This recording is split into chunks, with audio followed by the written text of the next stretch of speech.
แขกผู้มีเกียรติทุกท่านที่กำลังรับชม Virtual Forum ในวันนี้นะคะดิฉันณัฐนิชา ฉันทอุทิศและดิฉันเขมรินทร์ จันทสอนค่ะเราทั้งสองคนนะคะขอรับหน้าที่เป็นพิธีกรตลอดทั้งสัมมนาในวันนี้ค่ะขอต้อนรับทุกท่านอย่างเป็นทางการนะคะเข้าสู่งาน TMA Sustainability Forum 2020 Creating a Resilient City ค่ะที่จัดขึ้นโดย TMA หรือสมาคมการจัดการธุรกิจแห่งประเทศไทยพร้อมได้รับความร่วมมือจากพาร์ทเนอร์และผู้สนับสนุนอีกมากมายเลยนะคะและแน่นอนค่ะวันนี้เนี่ยเรามากันในรูปแบบของ Virtual Forum ค่ะเนื่องจากสถานการณ์ COVID-19 ค่ะอย่างที่ทราบกันดีนะคะว่าในช่วงที่ผ่านมาปัญหาด้านความยั่งยืนและการเปลี่ยนแปลงสภาพภูมิอากาศได้รับความสนใจเพิ่มขึ้นจากหลายเมืองทั่วโลกค่ะและยังมีการเปลี่ยนแปลงที่เกิดขึ้นโดยไม่คาดคิดอย่างเหตุการณ์การแพร่ระบาดของโควิด -19 ซึ่งเป็นเรื่องที่ส่งผลกระทบต่อทุกภาคส่วนทำให้องค์กรจำเป็นต้องปรับตัวและดำเนินธุรกิจให้ควบคู่ไปกับการพัฒนาอย่างยั่งยืนภายใต้การเปลี่ยนแปลงของโลกค่ะโดยงานสัมมนาทั้ง2วันนี้นะคะเราจะมาพูดถึงแนวทางและมุมมองต่างๆเพื่อการปรับตัวและการสร้างความยืดหยุ่นหรือ resilient ด้วยความร่วมมือจากทุกภาคส่วนค่ะในการสร้างความเปลี่ยนแปลงไปสู่ความยั่งยืนรวมไปถึงแนวคิดการวางกลยุทธ์จากองค์กรระดับโลกด้วยค่ะและสำหรับหัวข้อการสัมมนาแรกในวันนี้นะคะจะเริ่มด้วยประเด็นภาพรวมของผลกระทบที่เกิดขึ้นจากการเปลี่ยนแปลงต่างๆค่ะรวมทั้งแนวทางการปรับตัวเพื่อตั้งรับกับปัญหา climate change ให้เป็นการเชื่อมโยงธุรกิจไปสู่ความยั่งยืนนะคะในหัวข้อ moving to climate resilient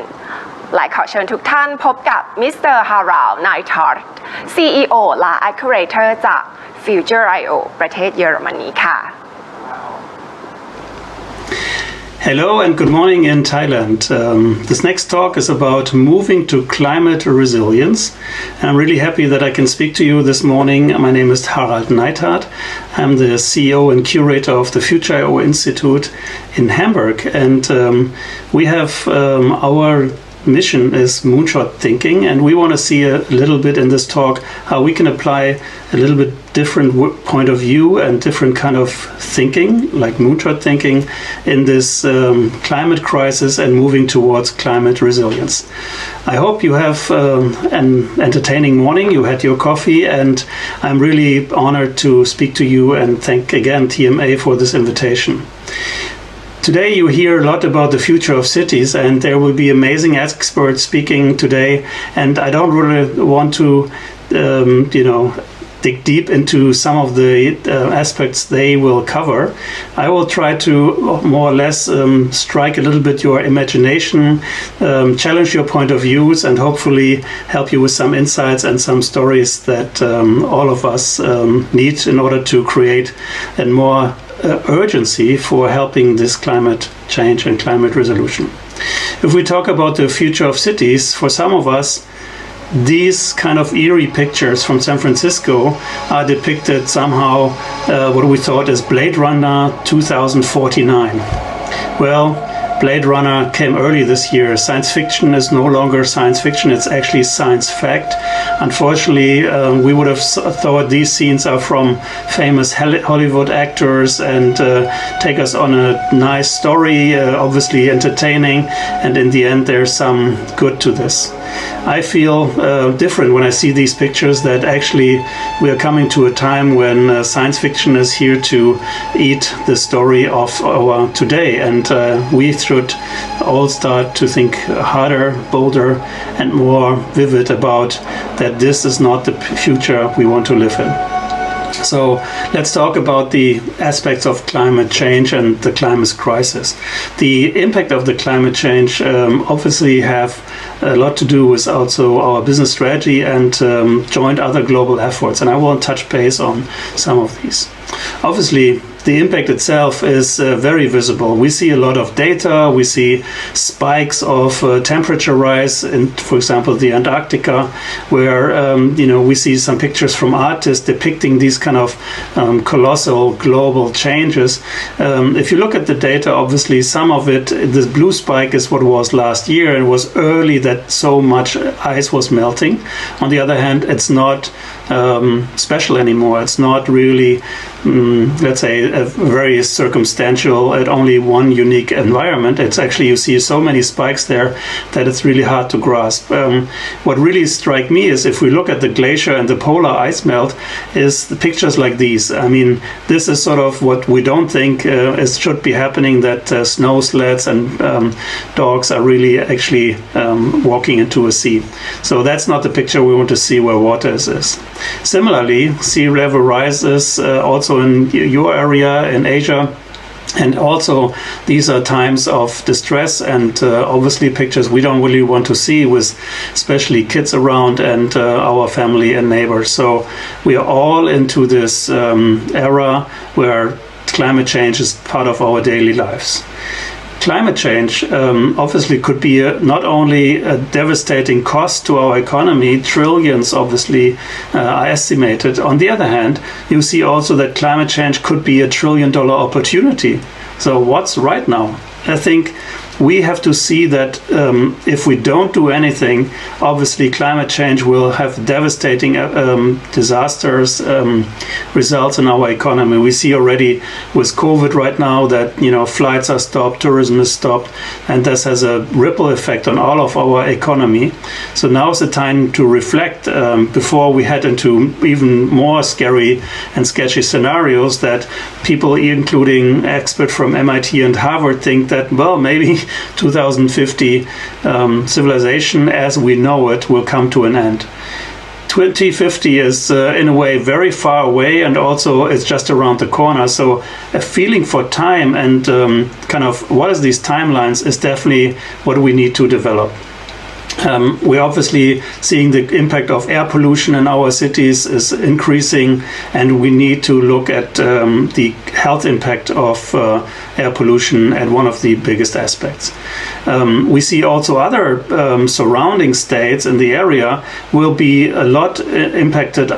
with climate change, whether it's then the heat waves where agriculture can no longer be practically practiced. On the other hand, climate reactions, floods, and so on will also lead to migration. So if you see the region and India and Bangladesh being heavily affected from potential drought and rising temperatures, a lot of people might be on the rise in this area. Also, we know that plastic waste is a big problem, and not only that it's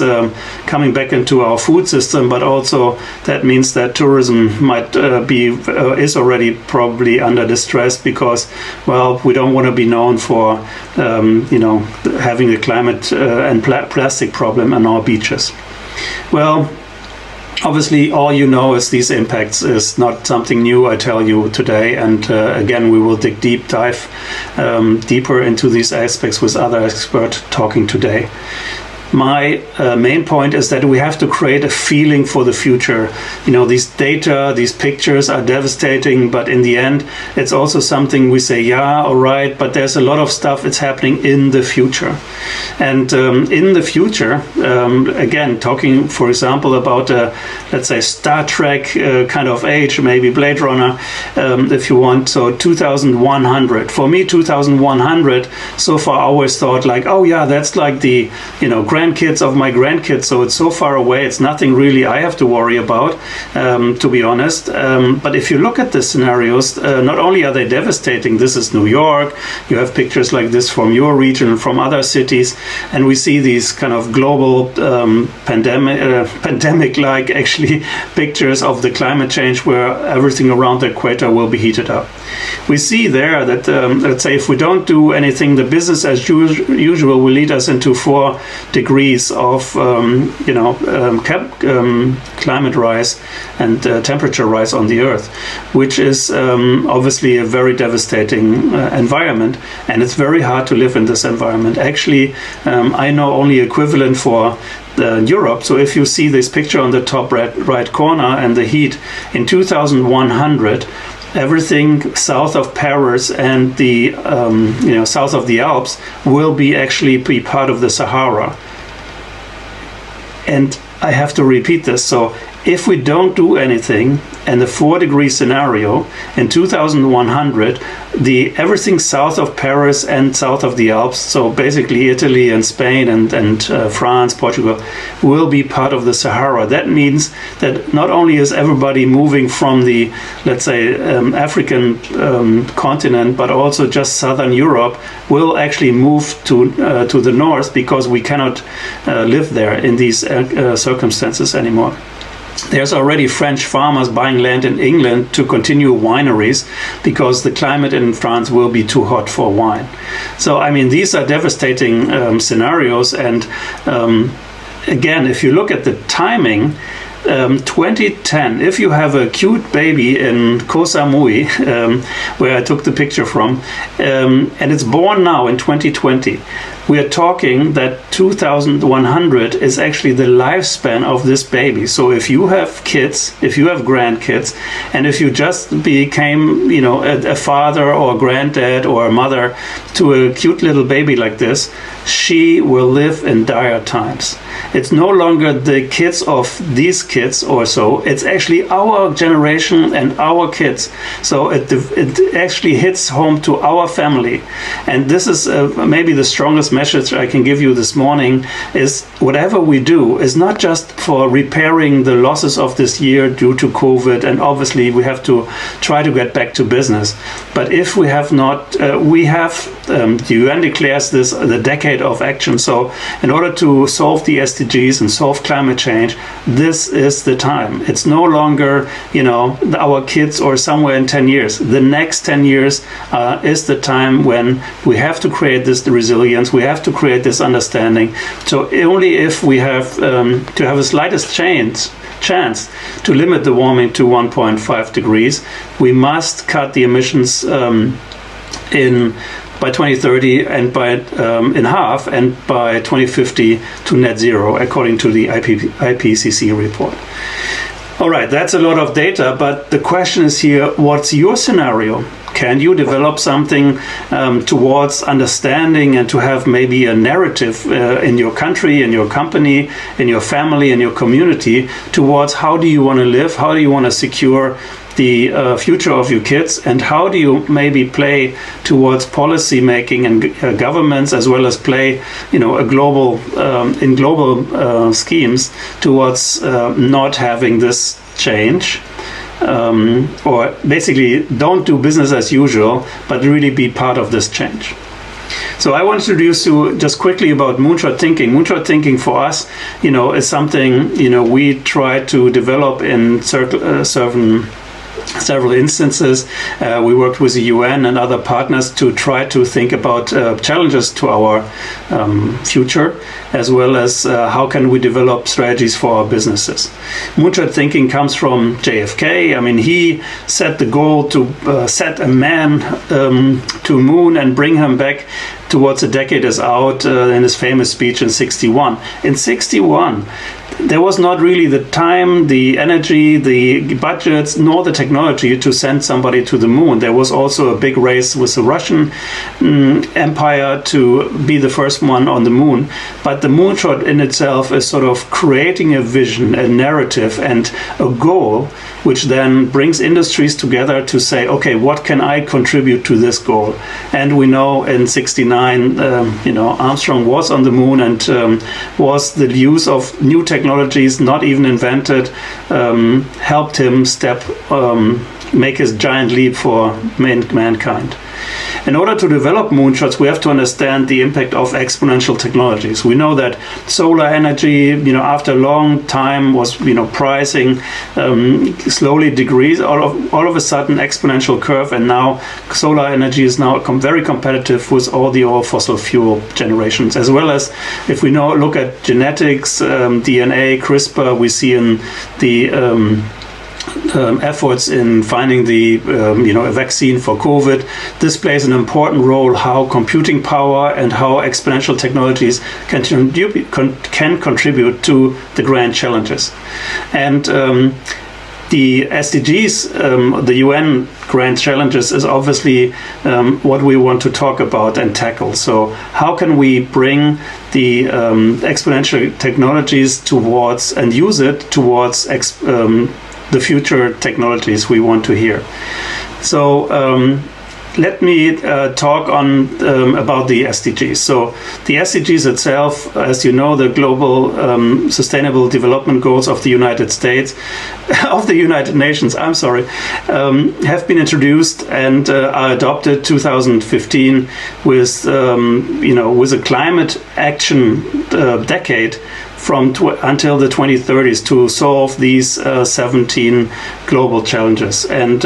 if you look at this, I think every time now you develop any kind of new business strategy and find yourself in developing new methods and new products for the market, you have to consider, do I add anything for helping these grand challenges, or am I part of having more distress in this kind of era where we have to look at poverty, we have to look at climate change, we have to look at the water, the life at sea, life at land, and all these different aspects. I know you are very familiar with these goals, and for us in Moonshot Thinking, this is actually the first thing we understand, we estimate, and we investigate to put, if we develop a new product for the next 10 decades or the next 10 years or the next decade, can we put this into a perspective here. So if you look at the Moonshot canvas, this is what we developed and can work in workshops and master classes. First of all, are always the purpose, the people, and this rocket will not fly if you don't look to sustainability and the environmental impact and the social impact. So not only look at money and financial gain, but how can breakthrough technologies actually help your purpose and your people? So in short, we have to really decide, how do you want to live? With all the future scenarios from data and data analytics and computing and so on and so forth, and but also from, on the other hand, the spectrum of science fiction. How do you want to design your world? How do you want to live? What do you want to leave this planet to your kids and to your future generations? Can you be part of an active element towards a better and more desirable futures? So let's talk about some resilience projects, concepts where adaptation of climate change and climate resilience already is taking shape. First of all, let's talk about the 100 Resilient Cities, where actually Bangkok is part of this alliance instigated from the Rockefeller Foundation, and their urban resilience is looking at the impact and the ability of bringing together individuals, institutions, businesses, as well as the whole community in order to work on experiences and co-create to work towards overcoming the coming challenges through climate change and other challenges. There's a lot of examples in different cities where we can learn from other cities what they have adopted, and the majority of issues we're looking at is here fourfold. So we look at leadership and strategy, health and well-being, infrastructure, environment, as well as the economy and society impacts. And I bet this kind of graphic will come up later, so I don't want to kind of take too much time on this, but here's, for example, a nice graphic from the resilient city of Melbourne, and you see there's a lot of ideas from different parts of the community depicted, and I feel that the call to action is here really to co-create, bringing more ideas in and learn from each other. So we definitely can learn from other cities. As you know, live more in Europe. So here's some example from Barcelona, which was introduced a while ago, looking at superblocks. So Barcelona has a specific grid where you have the ability to close certain streets and create an era where, for example, a crossing for cars is now becoming a playground. So this has been very inspiring and brought the mayor of Barcelona to be re-elected, as well as her fight against cruise ships and so on and so forth. So she seems to be very much in favor of working at the desires of the city and her citizens, and thinking harder about solutions, and also engaging universities and innovators around her to find new ideas like these superblocks. Actually, the New York Times had a feature where they ask, what can New York learn from Barcelona Superblocks? And we don't really hear a lot that the USA wants to learn from anybody else. But this, I think, is very encouraging, where maybe New York could bring part of Soho and Nolita and all these famous and really cool neighborhoods and make them more quiet, reduce cars, as well as find other ways to close this city down towards a more desirable future and better living spaces. Actually, Paris, also part of the re-election campaign from Anne Hidalgo, was that she wants to create a 15-minute city, so that every important thing in your life you can actually reach with a 15-minute bike ride or a short walk. So these kind of mayors, I think, driving really examples how cities can be drivers of future and being more part of the resilient futures. So the question is here again, how does your city inspire? What kind of new pilot programs, ideas, and collaborations where citizens, corporates, as well as the government together can bring public-private partnerships or new labs or other things into the world, which other cities can learn and adopt? And I think you have a lot of potential to be that city where people in cities in your region and as well as around the world can also learn from your findings. We have worked with the United Nations Climate Change Secretariat on a topic called the Resilience Frontiers. Last year we were invited to come to South Korea for a whole week of the Global Adaptation Week for Climate Change. And for the first time the UNFCCC was inviting us, and as well as the UNESCO and the University of Groningen with the future literacy aspect, towards finding and bringing innovation and new ideas like Moonshot Thinking into this discussion. And the initiative was a brainstorming event, and more than 100 thought leaders from around the world gathered in Songdo. And the idea was first to depict what are sort of the drivers of the future we have to look at. So most of the drivers of change in the technology aspect have been depicted at AI, artificial intelligence, autonomous systems, biotech, satellite technology, as well as sustainability ethos. Basic needs, water, food, health, nature, and human society have been selected as well. And another aspect was institutional setups, finance, education, law, governments, human habitats, as well as values. So you have on one side these kind of drivers of change as well as aspects to discover. And then after the discussion of this week of experts was in the group in Songdo, there were developed 8 pathways. So looking at how can climate change now, beyond the existing SDG framework, develop ideas and thinking towards resilient futures and resilient frontiers with these kind of 8 main topics. I invite you to check out resilientfrontiers.org and download PDFs and white paper towards these ways, because I find it very encouraging also that we look at, for example, indigenous values, that we will look at big data for well-being, water equality, as well as transformative finance. So finance in a way, can finance also inspire new ways of thinking? And we know that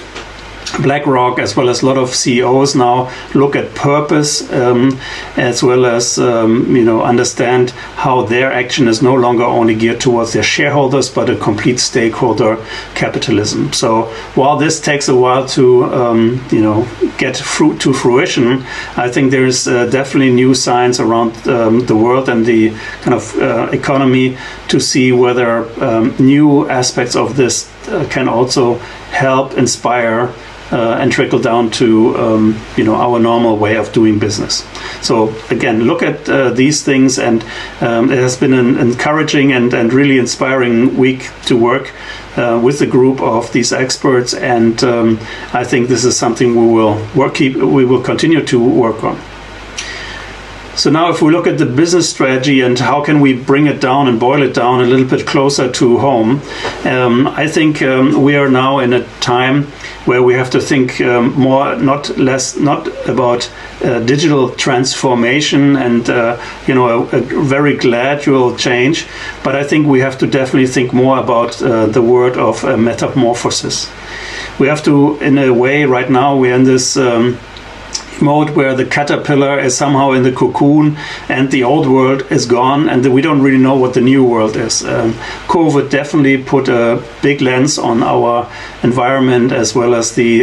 fragile economic situation right now, and I can tell you, I feel with a lot of you, we're in the business of convening, and all our executive programs where people meet in real life have been postponed. So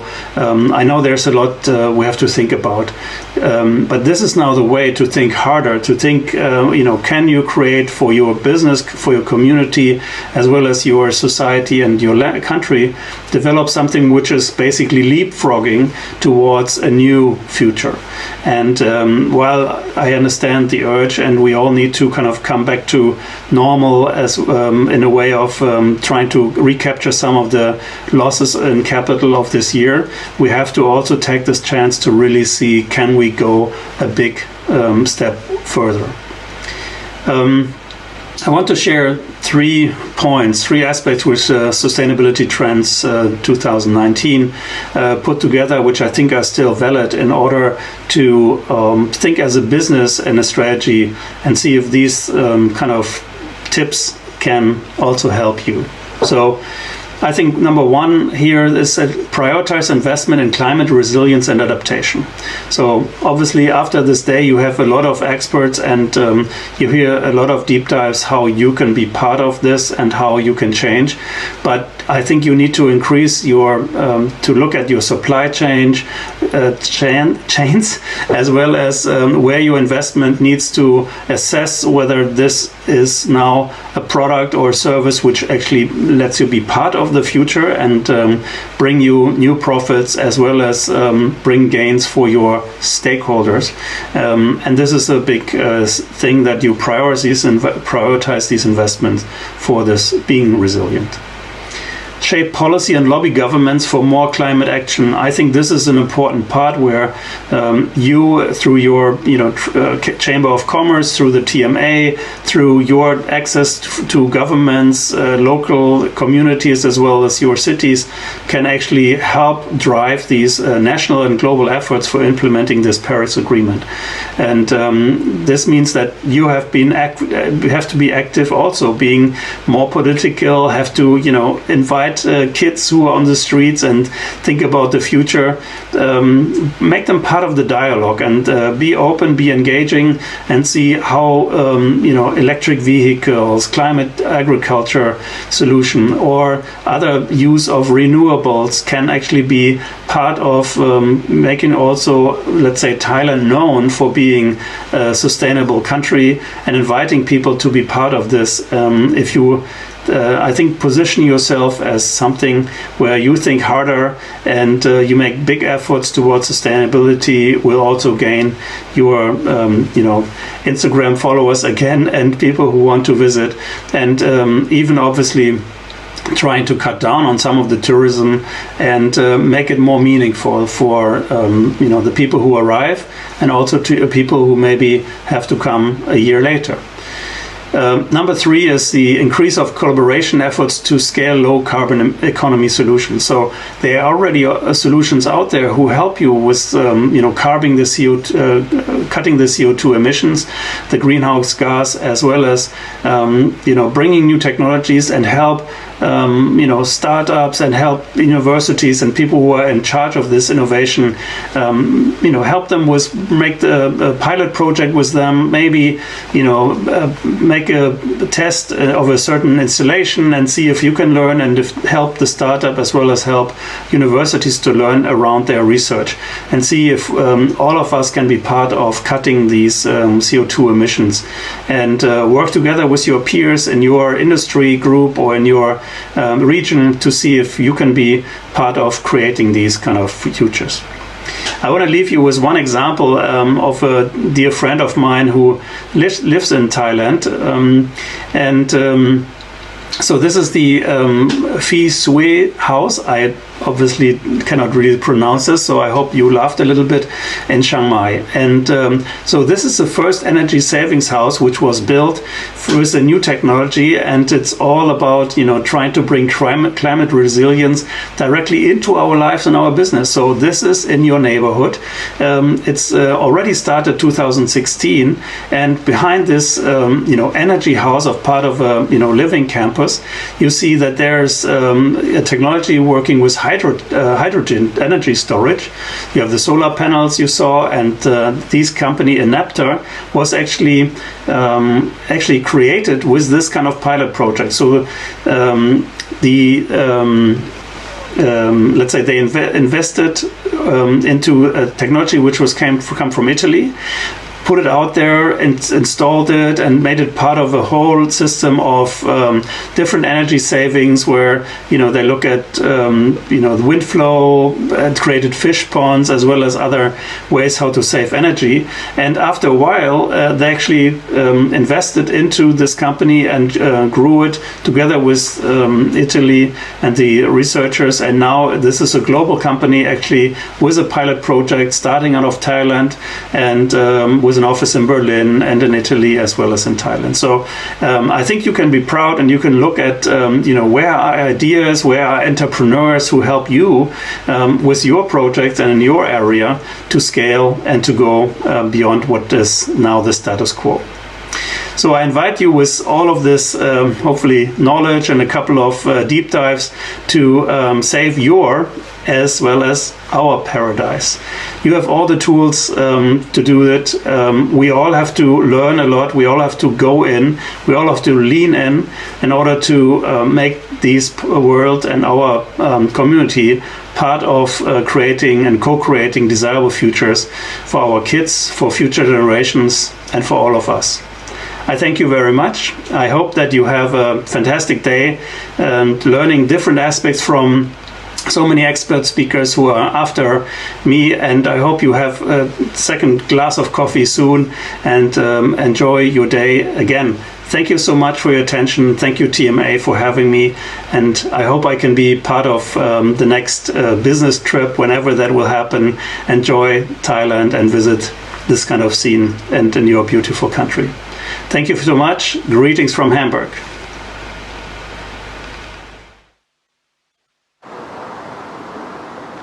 ขอขอบคุณมิสเตอร์ฮาราลด์ ไนทาร์ทนะคะจาก Future I/O ประเทศเยอรมนีค่ะที่ได้มาร่วมสร้างแนวทางการสร้างความยืดหยุ่นหรือ Resilient เพื่อพร้อมรับมือกับความเปลี่ยนแปลงค่ะและอีกสักครู่นะคะเราจะกลับมาพบกับการสัมมนาในหัวข้อ From City to Business Transformational Adaptation แล้วกลับมาพบกันค่ะ